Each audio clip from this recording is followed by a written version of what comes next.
Hello everybody, Spegtacular, the Silver Stacular, is here with more of our favorite metal, right? Silver is on the table, and I've been enjoying this stuff, not so much enjoying the prices, I'm going to be honest with you, but I'm still a buyer, and I said that all along. Doesn't matter really what silver goes to, unless it's just unobtainable. I've still got to be a buyer. That's the way it works, you know? This silver right here is actually almost all spoken for, and it could be for you. That's right. Down there in the description, first link, I'll have a little link right there to the drip auction where this stuff right here will become available. Most of the time I sell silver starting below spot in the auction. I give a decent amount away. We have fun, we chit chat, and you also kind of get to hang out with the community members too just a little bit and kind of see what other people are interested in. But anyways, besides, you know, hanging out on drip with me, tonight at 5 p.m. Eastern time, by the way, and I'd like to see you there. I'll be on there for a few hours, so in case you can't go right at 5 p.m. Eastern time, then come by when you can. But that's tonight, first link in the description. But yeah, some of this stuff right here will be there. Remember Fafnir? Remember this stuff? And this is one of those situations where if you know, you know. And some people who think silver is silver, then that's fine. You know, again, on that auction, I'll have stuff that's priced accordingly. Silver is silver, below spot starting on the auction. But some people realize that some silver is beyond that. It goes collectible. And this right here is an example, right? This right here, this Fafnir, I just looked this one up today, going between $80 to $100 in sold auctions. How crazy is that for just 1 ounce of silver? So if you had these right here, if you were a buyer when those were first getting big out there, then, you know, bravo to you. I got a few other pieces in here that, you know, are really better than just silver. I mean, and that's, you gotta know. You got to know what's out there. Art bars typically are collectible unless they are, you know, some kind of thing like this, like the 1973. Sometimes those dates, depending on what it is, like a 1973 Christmas, you know, things like that aren't the biggest thing. Look at this. Look at this colonial bar. So this is interesting, right? This little bar, really plain looking bar, right, with some sticker residue right there. We might be able to get that off of there. But anyways, not today. I got the colonial bar here, which it seems just like a regular little bar, which I just dropped on the carpet, which is fine. Luckily, carpet's pretty soft for bars. I know because I dropped plenty on there. But look at this thing. It just says colonial, just a real simplistic looking design. Does it look familiar at all? Let me ask you that. Does this look familiar? You might recognize this kind of looking like almost like the Engelhard design, right? Just a little bit. Has the same kind of information other than like a serial number and kind of like a similar kind of backing to it. That's because Engelhard actually made this for the colonial company that wanted that information put on there. So these are extraordinarily rare and collectible, these little colonial bars. So check your bars if you got them. Apparently, I think less than 1,000 were actually minted by Engelhard for colonial. And this little bar right here is between $80 and $100, sometimes even more for these little bars. That's right, 1 ounce of silver. If you know, you know. So make sure that you're, you know, checking your bars and you see what you got out there, because there are some rarities among something simple like art bars. Oh, look at this. Speaking of which, look at this guy. Remember this one right here? Little Fenrir. I don't know if I'm saying it the totally right way, but Fenrir is what I call them. And that has some sticker residue right there on them. But little 4.9's fine. Now the sticker residue is just falling. It's like a booger, man. It's just attaching itself. It's nice little 4.9's fine, 1 ounce of silver. These have a premium. Just about anything from the germanium mint, actually. If you find some germanium mint stuff out there in the wild, hold on to it because it typically does have a premium.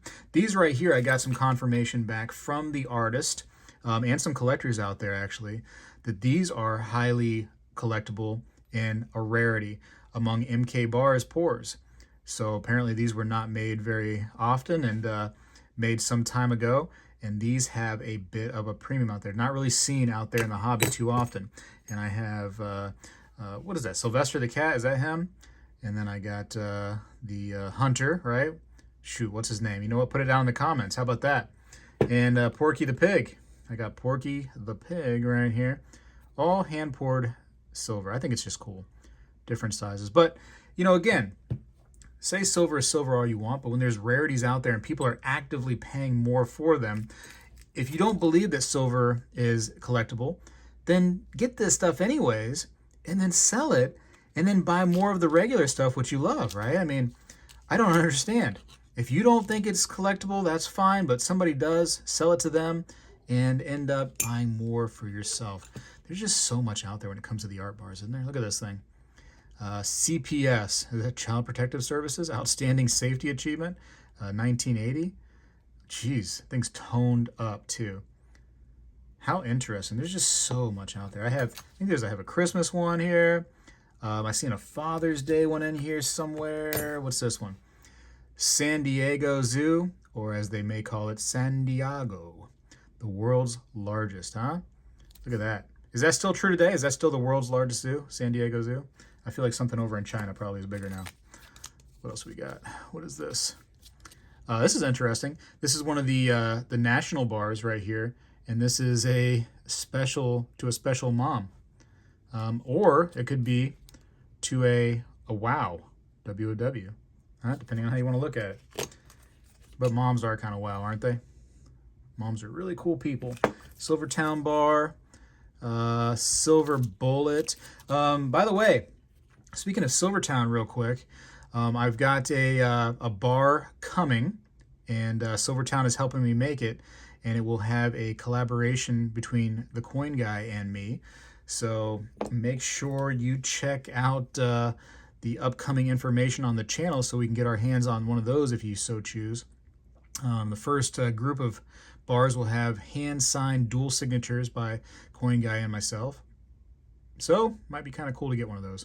Look at this, Armament Research and Development Command, United States Army. How stinking cool is that? How cool, what is this? Crabtree Mint. Huh, that's awesome. Little AppMex bars. What is this? Oh, these are like almost like a play on the old, what are these? The Japanese coins. Kind of reminds me of one of those. Memento Mori. Isn't that Intaglio? They do such a good job, that mint right there. Nice relief on that. Yep, Intaglio mint. So anyways, again, I'm just showing off some stuff that I'm picking up. Some I may, just throw into my collection, who knows. But again, if you guys got time, come by that auction on Drip. Again, first link in the description will get you over to where you can sign up. And also, if you sign up and then make a small qualifying purchase, then you can end up getting, I think they're still doing it's a range between $10 to $250, depending on, I guess, where the needle lands on the luck needle there. You could get a really, really nice gift from them towards another purchase. So it's quite a benefit by using that link right there. So no reason not to. I see a lot of these out there. James Buchanan. They must have made quite a bit of those from the Madison Mint. And a salute to American inventors, Alexander Graham Bell. Old Telephone and Homan. The Justice Mint. Lots of different mints out there too. Another one of these kind of style things right there from the Hoopoo. Hoopoo, not me. Not today. Didn't go poo yet. What else do I got? I'm just showing off these cool little things now. National Mint Season's Greeting 83. I might have to keep that one since that's my birthday. 1983. 1983, another Silvertown bar. Some really nice toning on some of these too. Look at the toning on this thing. This one is the United States Smelting and Refining Incorporated there. These tend to have a larger diameter than other similar rounds. I think I could probably put these up there. And you can probably see that it gets a little bit longer, but it is a smidge thinner. Just a different look for a different round. And these are almost like your typical silver is silver type of rounds, but these tend to have a premium sometimes too, which is wild, man. These are some of the things that I love to collect, is the different rounds that are out there, especially when they got some nice toning to them like this. I love collecting those. World Wonder, Colossus of Rhodes, huh? That's an ancient World Wonder, isn't it? I think so. Engelhard bar, classic. Anyways, come see me on Drip. I'll have some stuff on there. Again, I start the auctions typically for for most of my silver below spot. Plenty of giveaways, and you're probably thinking, oh, what are the giveaways? Probably just a bunch of just nasty stuff. No, it's like 1 ounce of silver, and I give away multiple ounces. So just for hanging out with me and putting up with me a little bit on drip, you can end up getting some free ounces of silver, because why not? Anyways, I got to go for now. I appreciate you for watching. Spegtacular, that guy right there, is out. Well, hello everybody. I seek to educate and entertain through my journey of collecting coins and stacking precious metals. I encourage you to subscribe, and please stay with me on this journey. I am Spegtacular, the Silver Stacular. You know, when I was a kid, we did this every day in school, and I believe we need to bring this back a little bit, and I'm going to start right now. I pledge allegiance to the flag of the United States of America and to the republic for which it stands, one nation, under God, indivisible, with liberty and justice for all.